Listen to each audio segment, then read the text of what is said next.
Hi, my game is Revenge Most Foul. It's a hyper casual type of game, so it's very level based and stuff.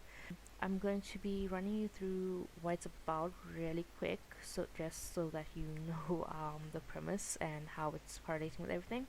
As you can see in front of you, this is just like pretty much my mechanics as it is and how the systems integrate. So we have our basic movements, we have the shooting for both the AI and the bird.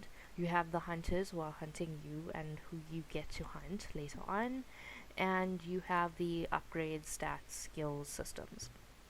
So I kind of made this little loop thing to give an idea about what the player interaction is like when they start the game until they exit it.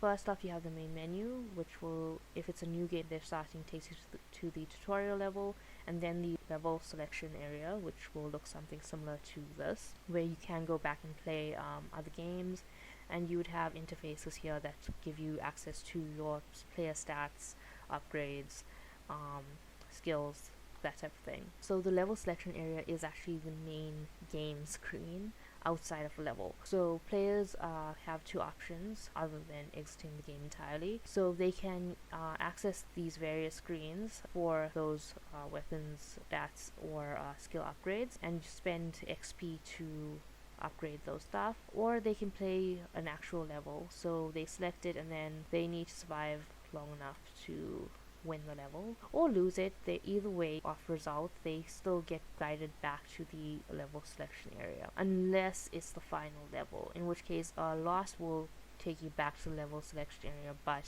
if you win you will be guided back to the main menu after the final scene plays, and then you can still exit the game. So the level breakdown for one of these multiple levels is that each level is divided into two parts. So you have the hunting season where you evade being killed, and the revenge season where you get to eliminate the hunters. So in order to win, you need to eliminate all the hunters, and if you die, you lose the level.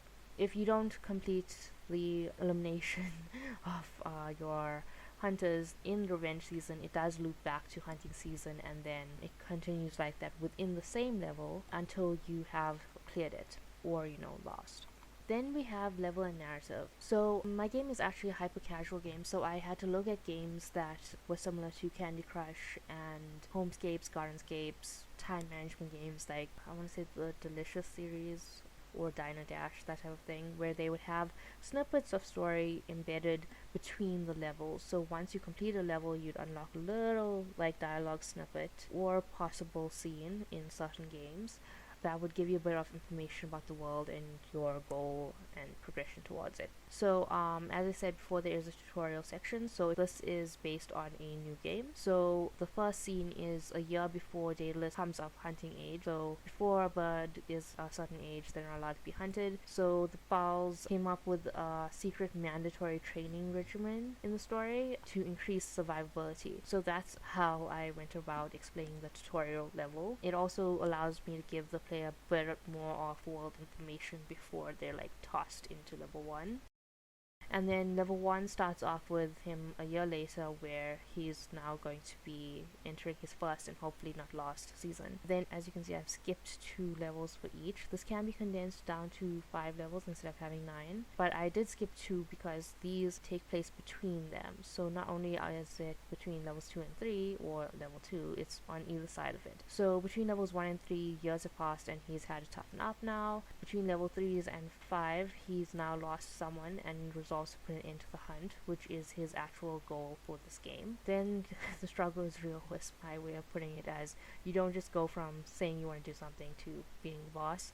So this is little snippets of him and what he's gone through, like even though you are progressing, that it was hard to get there. And then closing in on who was responsible for this whole idea of hunting in the first place. And then between this is actually when the boss also has motivation to come hunting him for the final level. So that's how the level progression here works. Now we have my art assets, which I have sourced for this term. This is more placeholder for prototype purposes. So this is basically the originals that I've sourced and how I've treated it. So my game is supposed to actually be a hybrid of pixel art for the characters and their weapons and cartoon styles versions, which was for the actual scene. So I went and made them into pixel art, and then for the actual scene elements, they were already the style that I needed them to be, but they weren't the exact mood.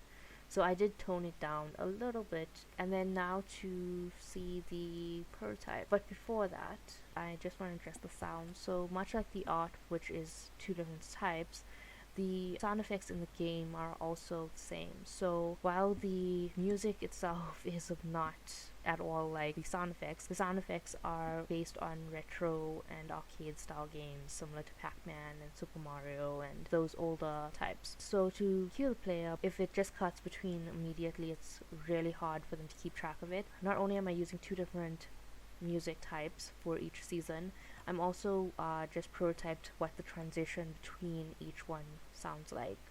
So what I'm about to play is a transition between the hunting season and revenge season.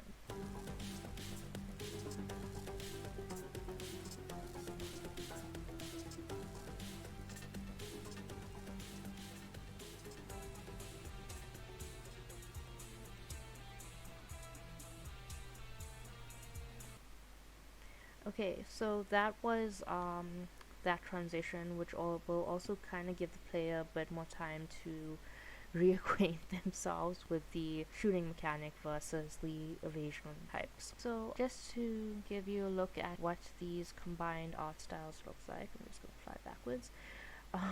We can see it here between the two pixel art and cartoon styles. You just saw the swap between, and then you have my shattering effect of the bullets. Currently, as the game should be working, is that the play controller swaps between, so I currently can't shoot unless I'm in hunting season. So this is why I mentioned the player queue so that the player knows when to swap between the two, which is what I'm going to be adding there.